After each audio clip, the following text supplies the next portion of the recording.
মে ২০১৩ রাতের অন্ধকারে ঢাকার প্রাণকেন্দ্র মতিঝিলের শাপলা চত্বরে যে ভয়ঙ্কর ঘটনা ঘটেছিল সেটি শুধু দেশ নয়, বিশ্বের ইতিহাসের অন্যতম নিষ্ঠুরতা।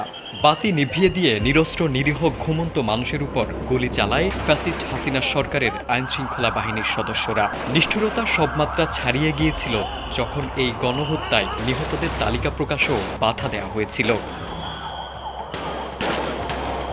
ইসলাম ধর্মের নানা বিষয় নিয়ে কটূক্তি করার অভিযোগ সহ ১৩ দফা দাবিতে সমাবেশ করে কওমি মাদ্রাসা ভিত্তিক সংগঠন হেফাজতে ইসলাম বাংলাদেশ। আর সেখানেই তাদের উপর ঘটে এই ন্যাক্কারজনক বর্বরতা। আলোচিত সেই ঘটনায় কতজন মারা গেছেন তা নিয়ে এতদিন জনমনে প্রশ্ন ছিল। এবার ৯৩ জনের প্রাথমিক তালিকা প্রকাশ করেছে হেফাজত। দলটির জনসংযোগ বিভাগের দায়িত্বে থাকা কেফায়েতুল্লাহ আজহারি তথ্যটি নিশ্চিত করেছেন। সমাবেশে নিহত ৯৩ জনের প্রাথমিক তালিকা প্রকাশ করা হলেও এই সংখ্যা আরও বাড়তে পারে বলে জানান হেফাজতের এই নেতা।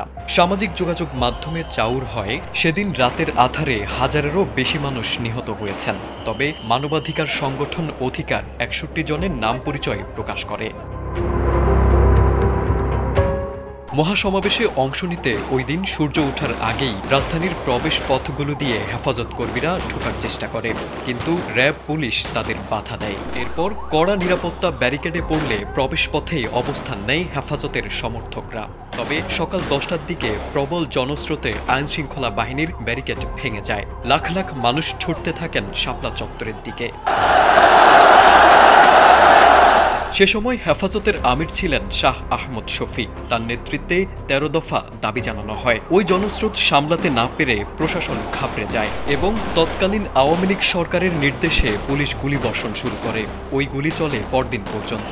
ওই রাতের অভিযানে হেফাজতের অনেক কর্মী হতাহত হন। হেফাজতের খসড়া রিপোর্টে শাপলা চত্বরে গুলিতে ৯৩ জন শহীদের নাম প্রকাশ পেয়েছে।